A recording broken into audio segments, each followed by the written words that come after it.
সন্তানের বাপ আর মা কবরে চলে যায়। যদি কোনো সন্তানের বাপ মা মারা যায়, ওই মা যদি মারা যায়, মায়ের কবরের কাছে যেতে হবে, মায়ের কবর জিয়ারত করতে হবে, মায়ের জন্য সওয়াব রেসানি করতে হবে, মায়ের জন্য দোয়া করতে হবে, মায়ের জন্য দান খয়রাত করতে হবে।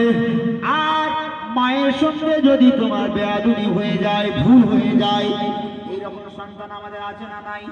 মায়ের সঙ্গে ভুল হয়ে গেছে, মারা গেছে, মা মারা গেছে, মায়ের সঙ্গে ভুল করেছে, বাপের সঙ্গে ভুল করে ফেলেছে, অন্যায় করে ফেলেছে, কিন্তু বাপ মারা গেছে, হয়েছে কি হয়নি?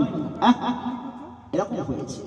আল্লাহ রাসূল বললেন, ও সাহাবারা, তোমাদের বাবা মায়ের সঙ্গে যদি তোমাদের বেয়াদবি হয়ে যায়, তোমাদের বাবার মায়ের সঙ্গে যদি অন্যায় হয়ে যায়, বাবার মাকে যদি বড় ছোট কথা বলে ফেলো, যাও যাও যাও যাও যাও ওই কবরস্থানের কাছে গিয়ে তোমার মায়ের কাছে তুমি ক্ষমা প্রার্থী হও।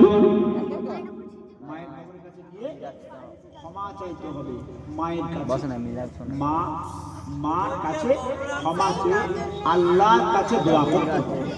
মায়ের জন্য আল্লাহর কাছে দোয়া করে হাত তুলে আর আল্লাহর কাছে ফরিয়াদ করতে হবে, আল্লাহ আমার অন্যায় হয়ে গেছে, আমার মায়ের সঙ্গে বেয়াদবি হয়েছে, আমার বাপের সঙ্গে বেয়াদবি হয়েছে, আল্লাহ আমার ক্ষমা করে দেন। এই মা বাপের কবরের কাছে গিয়ে আপনাকে আমাকে দোয়া করতে হবে। ও জানেরা, এখন আপনাদের প্রশ্ন, বাপ মারা গেলে, মা মারা গেলে আমি কি করব? অবশ্যই প্রশ্নের জবাব আছে। ইসলাম হচ্ছে কমপ্লিট। ইসলাম কোনো ঘাটতি দিয়ে যায়নি, ইসলাম পুরো কমপ্লিট করে দিয়ে গেছেন। এইরকম করতে পারে, এই জন্য কোরআন শরীফে আল্লাহ পাক পুরো ডিটেইলস দুনিয়ার যাবতীয় সব সমস্যার সমাধান কোরআনে আল্লাহ দিয়ে গেছেন।